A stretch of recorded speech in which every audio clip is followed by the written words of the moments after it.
పర్వినిక details చూస్తే జయశంకర్ భూపాలపల్లి జిల్లాలోని BC గురుకుల బాలికా పాఠశాలలో మెస్ ఛార్జీల పెంపు కార్యక్రమాన్ని ఎమ్మెల్యే గండ్ర సత్యనారాయణరావుతో కలిసి మంత్రులు శ్రీధర్ బాబు, దామోదర్ రాజనరసింహ ప్రారంభించారు. అనంతరం విద్యార్థులతో కలిసి మంత్రులు భోజనం చేశారు.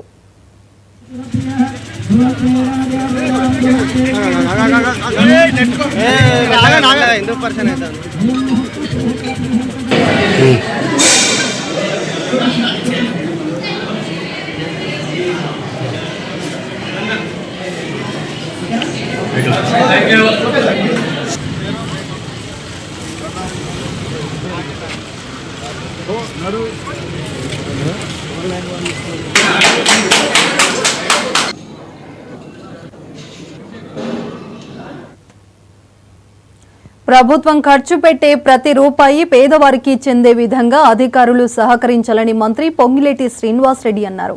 ఖమ్మం జిల్లా తిరుమల పాలెంలో ఆయన పలు కార్యక్రమాల్లో పాల్గొన్నారు.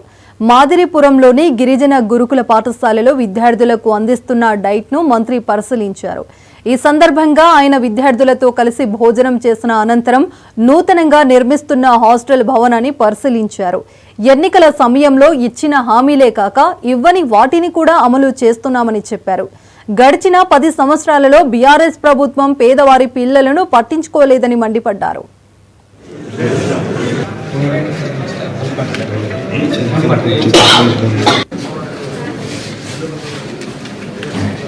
ప్రతిపక్షమని చెప్పుకుంటున్న నాయకులు అంటుంటారు మీరు హామీలు తీర్చలేదు అని. వాళ్ళకి ఏదైతే పేదోడు పిల్లలకి ఈనాడు ఈ ప్రభుత్వం చేస్తుందో ఇది ఎన్నికల హామీ కాదు. ఈ ఎన్నికల హామీ కాకపోయినా ఇది మాకు బరువని మేము భావించటంలా ఇది మా బాధ్యతని భావిస్తున్నాం.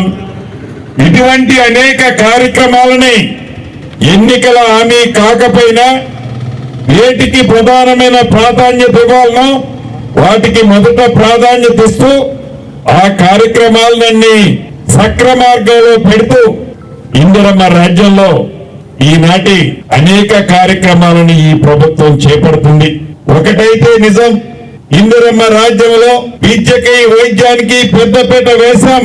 పేదోడికి జబ్బు చేస్తే మంచి వైద్యం కార్పొరేట్ హాస్పిటల్కి ధీటుగా, ప్రైవేట్ హాస్పిటల్కి ధీటుగా గవర్నమెంట్ హాస్పిటల్లో ఈనాడు వైద్యం ఈ ప్రభుత్వం ఇస్తుంది. పేదోడికి జబ్బు చేస్తే ఆరోగ్యశ్రీ, రాజీవ్ ఆరోగ్యశ్రీ కార్యక్రమం ద్వారా 10 లక్షల రూపాయలు ఉచితంగా పేదోడు వైద్యం కోసం ఈ ప్రభుత్వం ఇస్తుంది. ప్రతి మండలంలో, ప్రతి నియోజకవర్గంలో, జిల్లా హెడ్ క్వార్టర్ లో, రాష్ట్ర రాజధానిలో కూడా అద్భుతమైన హాస్పిటల్స్ ని గతంలో సగం కట్టి మొండుగోడలు వదిలేసిపోతే ఆర్థికంగా ఇబ్బందులు ఉన్న ఆ ప్రాజెక్టులన్నింటినీ యుద్ధ ప్రాతిపదిక మీద మన ఇందిరమ్మ ప్రభుత్వంలో పూర్తి చేసుకుంటున్నాం. అదే రకంగా స్కూల్స్ ని కూడా, విద్య పట్ల కూడా ఈ ప్రభుత్వం యొక్క చిత్తశుద్ధి, నిజాయితీ ఏంటో నిదర్శనమే ఈ డైట్ ఛార్జీలు పెంచడం కానీ, కాస్మెటిక్ ఛార్జీలు పెంచడం కానీ. ఉద్యోగస్తులను ఒకటే కోరుతున్నాను, ప్రభుత్వ పక్షాన పేదవాళ్లకి ఎంత ఖర్చు పెట్టడానికైనా ఈ ప్రభుత్వం వెనకడుగేసే ప్రసక్తే లేదు.